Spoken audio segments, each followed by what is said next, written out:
6 மணி நேரம் பார்க்க வேண்டிய அந்த டிவிடியில் இருக்கிற விஷயத்தை இப்போ 6 நிமிஷத்தில் சொல்ல போகிறேன். இதை மட்டும் ஃபாலோ பண்ணால் போதும். சாப்பாடு. முதல் பாயிண்ட், சாப்பிட்றதுக்கு முன்னால் பிரார்த்தனை பண்ணிட்டு ஆரம்பிக்கணும். ரெண்டாவது பாயிண்ட்டு, பசி இருந்தால் மட்டும்தான் சாப்பிடணும். பசி இல்லாமல் சாப்பிட்டா விஷமாக மாறும். மூணாவது பாயிண்ட்டு, நம்ம சாப்பிட்ற சாப்பாட்டில் 6 சுவை இருக்கணும். இருந்தால் தான் ஜீரணம் ஒழுங்காக நடக்கும். நாலாவது பாயிண்ட்டு, நாக்கால் நல்லா ருசித்து சப்பையாக்கி சுவை அற்று போனதுக்கப்புறம் தான் முழுங்கணும். உணவை மெல்லும் பொழுது உதட்டை மூடி நல்லா கூழ் மாதிரி செஞ்சு உதட்டை பிரிக்காமல் மென்று தான் சாப்பிடணும். அஞ்சாவது பாயிண்ட்டு, சாப்பிடும்போது கவனத்தை சாப்பாட்டில் வச்சு கண்ணை மூடி, முடிஞ்சா கண்ணை மூடி கவனத்தை சாப்பாட்டில் வச்சு உதட்டை மூடி நல்லா மென்று கூழ் மாதிரி செஞ்சு சாப்பிட்டுக்குங்க. ஆறாவது பாயிண்ட்டு, சாப்பிட்றதுக்கு அரை மணி நேரம் முன்னால் தண்ணி குடிக்கக்கூடாது. சாப்பிடும் பொழுதும் தண்ணி குடிக்கக்கூடாது.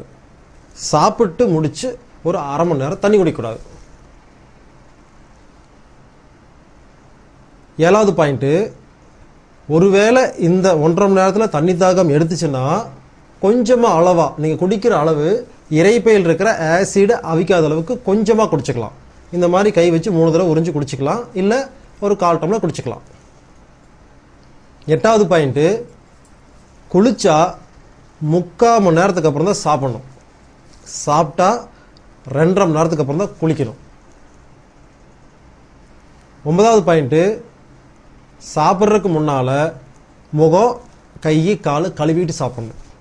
அப்போது சாப்பாடு நல்லா ஜீரணமாகும். 10வது பாயிண்ட்டு, டிவி பார்த்துட்டு சாப்பிடக்கூடாது. 11வது பாயிண்ட்டு, சாப்பிடும் பொழுது பேசக்கூடாது. 12, காலை தொங்க போட்டு உட்காந்து சாப்பிடக்கூடாது. சமணங்கால் போட்டு உட்காந்து தான் சாப்பிடணும். டைனிங் டேபிளில் உட்காந்துக்குங்க, சமணங்கால் போட்டு உட்காந்துக்குங்க. 13வது பாயிண்ட்டு, அம்மாக்கள் தன் குழந்தையோட உட்காந்து சாப்பிடக்கூடாது. அவங்களுக்கு பரிமாறிட்டு தனியாக உட்காந்து சாப்பிட்டுக்குங்க. 14வது பாயிண்ட்டு, சாப்பிடும் பொழுது புஸ்தகம் படிக்கக்கூடாது. 15, முதல் ஏப்பம் வந்ததுன்னா சாப்பாட்டை நிறுத்திடுங்க, போதும். தேவைப்பட்ட ஆசைக்காகவும் அடுத்த நேரம் சாப்பிட்ற டைமுக்கு தகுந்த மாதிரி கொஞ்சம் அதிகமாக சாப்பிட்டுக்கலாம். முடிஞ்ச வரைக்கும் முதல் ஏப்பத்தை நிறுத்துறது நல்லது. 16வது பாயிண்ட்டு, சர்க்கரை, பிபி, ஆஸ்துமா, யார் எந்த நோய் இருந்தாலும் இந்த ஃபுல் சப்ஜெக்டை கேட்டு முடித்தோடனே நீங்கள் எதை வேணாலும் சாப்பிட்லாம். இனிப்பு சாப்பிட்லாம், காரம் சாப்பிட்லாம், புளி சாப்பிட்லாம், ஒன்றும் ஆகாது. தைரியமாக சாப்பிடுங்க. இவ்வளோதாங்க. இந்த 16 பாயிண்ட்டை சரி பண்ணிங்கன்னா உங்கள் உடம்புக்குள்ளே போகிற மண் சக்தி சரியாக போயிடும். அடுத்தது நீர், குடிக்கிற தண்ணி. முதல் பாயிண்ட், தண்ணியை கொதிக்க வச்சு குடிக்கவே கூடாது. 2வது பாயிண்ட், தாகம் எடுத்தால் மட்டும்தான் தண்ணி குடிக்கணும். தாகம் இல்லாதப்ப தண்ணி குடித்தா அதுவும் உடம்புக்கு கெடுதல். 3வது பாயிண்ட்டு, மினரல் வாட்டர் பயன்படுத்தவே கூடாது. 4வது பாயிண்ட்டு, தண்ணியை ஃபில்டர் பண்ணவே கூடாது. சாதா தண்ணி தான் குடிக்கணும். டேப்பில் வர சாதா தண்ணி எடுத்து குடிச்சிங்கன்னா போதும். 5வது பாயிண்ட்டு, தண்ணியை மண்பானையில் வச்சு ஒரு 2 மணி நேரத்துக்கு அப்புறமா குடிச்சிங்கன்னா அந்த தண்ணியில் இருக்கிற எல்லா கெட்ட பொருளும் மண்பானை உறிஞ்சிரும். அந்த மாதிரி குடித்தா ரொம்ப ரொம்ப நல்லது. 6வது பாயிண்ட்டு, தாகம் இல்லாதப்போ தண்ணி குடிக்கவே கூடாது. 7, யூரின் போனால், சிறுநீர் கழிச்சோம்னா உடனே கொஞ்சமாக தண்ணி குடிச்சுக்கணும். 8வது பாயிண்ட்டு, தண்ணியை அண்ணாந்து கடகடன்னு உள்ளே ஊற்றிடக்கூடாது. அண்ணாந்து ஊற்றிடலாம், ஆனால் முழுங்குறதுக்கு முன்னால் சப்பி சப்பி மெதுவாக தான் முழுங்கணும். இவ்வளவுதாங்க. இந்த 8 பாயிண்ட்டையும் சரி பண்ணிட்டீங்கன்னா தண்ணி மருந்தாக மாறும், விஷமாக மாறாது. அடுத்தது தூக்கம். தூக்கத்தில் முதல் பாயிண்ட்டு, வடக்க தலை வச்சு படுக்கவே கூடாது. 2வது பாயிண்ட்டு, டீ காஃபி குடிக்கக்கூடாது. குடிச்சிங்கன்னா தூக்கம் கெட்டு போயிடும். 3வது பாயிண்ட்டு, வெறும் தரையில் படுக்கக்கூடாது. படுத்தா நம்ம உஷ்ணமெல்லாம் தர வாங்கிக்கும், தூக்கம் வராது. 4வது பாயிண்ட்டு, உடம்புல உழைப்பு இருக்கிறவங்களுக்கு தூக்கம் அதிகமாக தேவைப்படும். மனசும் புத்திக்கும் வேலை கொடுத்தவங்களுக்கு தூக்கம் தேவைப்படாது. அதனால ரொம்ப கஷ்டப்பட வேண்டாம். 8 மணி நேரம் படுங்க. 8 மணி நேரத்தில் எவ்வளோ நேரம் தூங்குறீங்களோ உடம்புக்கிட்ட விட்டுருங்க. மற்ற நேரம் ஓய்வெடுங்க. ஓய்வுக்கும் தூக்கத்துக்கும் உள்ள வித்தியாசத்தை புரிஞ்சுக்குங்க. உடம்புக்கு வேலை கொடுத்தாதான் தூக்கம் வரும். மனசுக்கும் புத்திக்கும் வேலை கொடுத்தா தூக்கம் வராது. ஓய்வு தான் தேவை.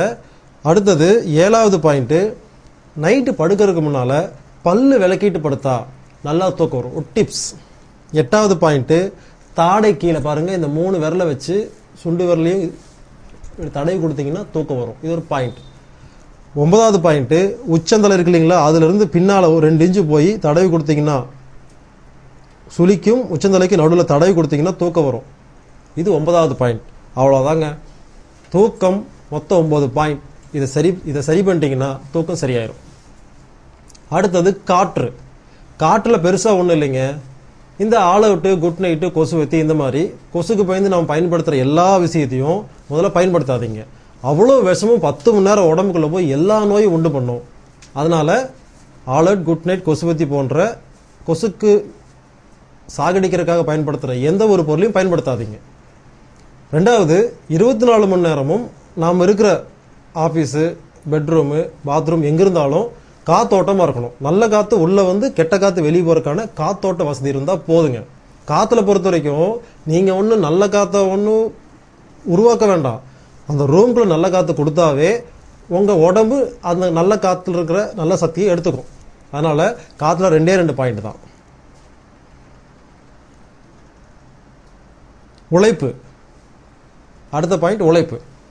உழைப்பை பொறுத்த வரைக்கும் பசித்தா மட்டும்தான் சாப்பிட்ணும். ஏன்னா நீங்கள் எவ்வளோ உழைக்கிறீங்க, எவ்வளோ பசிக்கும் அப்படிங்கிறது பசி மட்டும் தான் கண்டுபிடிக்கும். நீங்கள் அதிகமாக உழைக்கிறவங்க அதிகமாக சாப்பிட்ணும், கம்மியாக சாப்பிட்ணுங்கிறத கண்டுபிடிக்க முடியாது. எவ்வளோ கலோரியெல்லாம் உங்களுக்கு கண்டுபிடிக்க முடியாது. அதனால் ரொம்ப சிம்பிளாக ஐடியா என்ன பண்ணிக்கோங்க, பசி எடுத்தால் மட்டும் சாப்பிடுங்க. வேலை முடிஞ்சதா, உழைப்புக்கேற்ற உணவுக்கேற்ற உழைப்பு வந்துருங்களா, பசி எடுத்தால் சாப்பிடுங்க.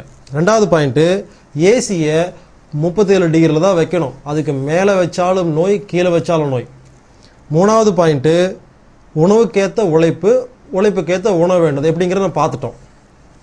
4வது பாயிண்ட்டு, நம்ம உடம்பில் இருக்கிற எல்லா இணைப்புகளுக்கும் வேலை கொடுக்குற மாதிரி தினமும் ஏதாவது ஒரு பயிற்சி செஞ்சிடணும்.